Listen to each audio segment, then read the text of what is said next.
Good. Welcome to the next session on IPCP, our coaching pathway. The next one is running now in February 27 next year.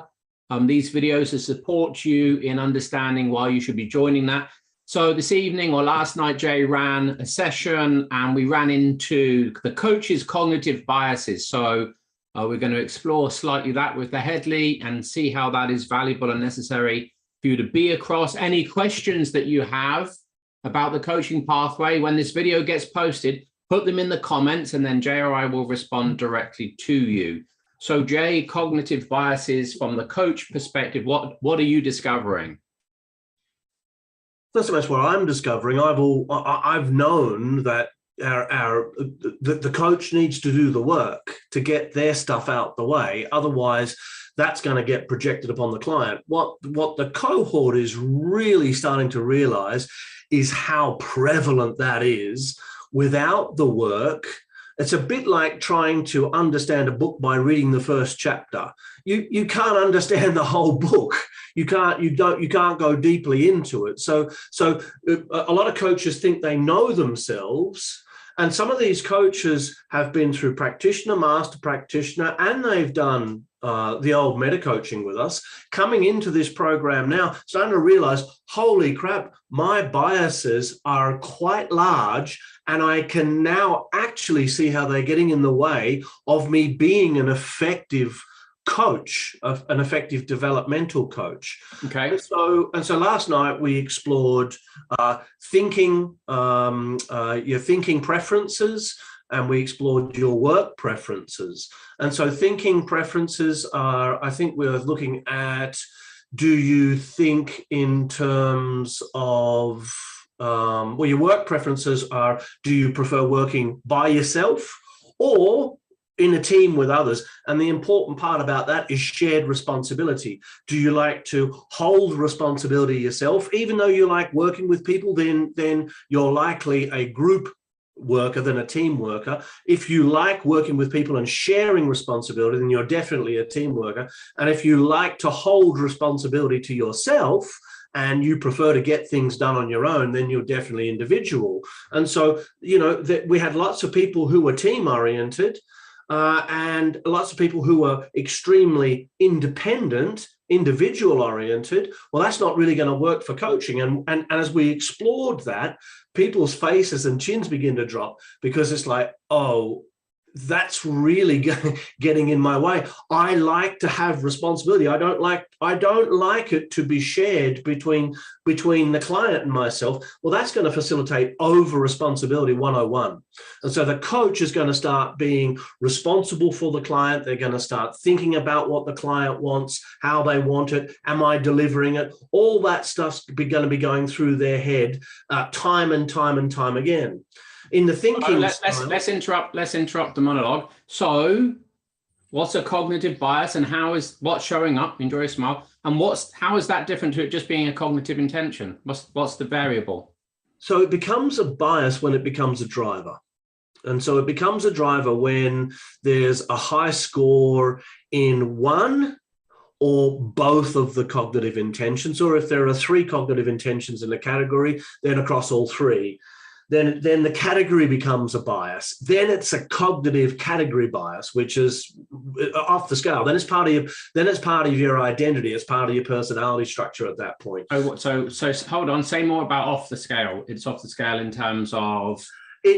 So an example in perspectives. One person in the group had 90% first person, 95% second person, 100% third person. Right. That means that perspectives are now part of their identity. I said, tell me about how perspectives are part of your identity. She said, all I talk about is perspectives. I live, I dream, I think about perspectives. I'm constantly correcting people's language.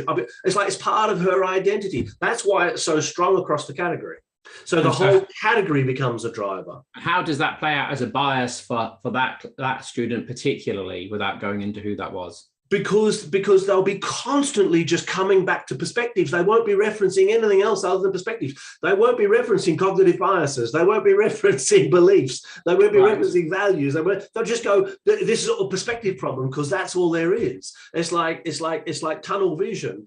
And so suddenly, well, that's your perspective, in his or her relationships, primary relationships. Well, that's your perspective, sweetheart. It's not my perspective. Can you hear how subjective that is? They're getting into arguments over whose perspective it is, because it's part of the identity structure now. Yeah. And so the bias is what, though? The bias is a category bias. Right. Yeah. Whereas if a person had a bias for second person perspective, and their score in second person perspective was 60%, and their score in first and third person perspective, let's say, was 25-30%, then second person perspective becomes a driver. Therefore referencing what you think other people are thinking and referencing what you think other people are feeling becomes a driver bias for you. Sure. Good. Okay.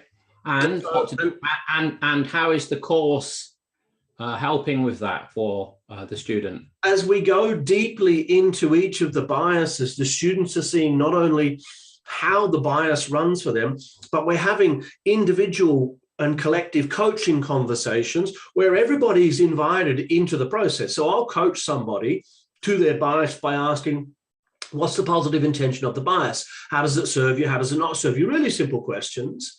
As you sit back, do you have permission to be able to expand your thinking to include the other perspectives, to include the other views within that category? Stuff like that. But then we'll slow it down. And we'll go, what question would you ask here across the cohort? If you were this person, what's coming up for you? Who else has this bias? Right, what's coming up for you as I'm asking Bob these questions? What's coming up for you? What's coming up for you? What's coming up for you? What's coming up for you?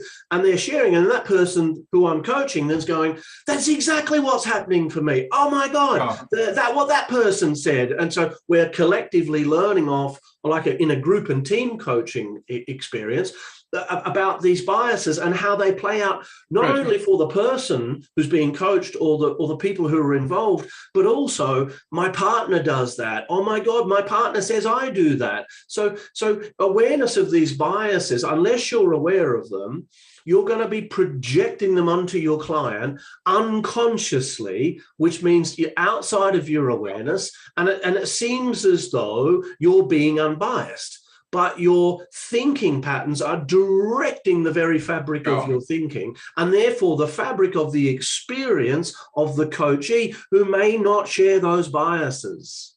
So what kind of coach can we expect to be coaching that isn't aware of these biases? What's the kind of quality? What's the likely outcome of the sessions with their clients? Well, they'll have an unconscious agenda, Joseph. So they will hold an unconscious agenda to get somewhere. Let's say they had high achievement and high influence in terms of their success strategy. Yeah.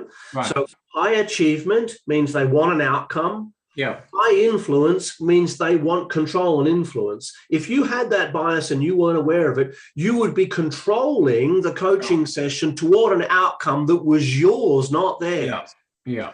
And you're not even going to know you're doing it. Yeah. And so I did it. A client once stood up at the end of a coaching session. He looked at me and he said, "Stop trying so fucking hard." Right. He left and never came back. It was the lesson for me that I was holding an agenda. It took me about 2 years to see it, but as I just held on to that, held on to it, it came to me like, that's what was going on. Here's me driving the session with my biases. That kind of thing's going to happen.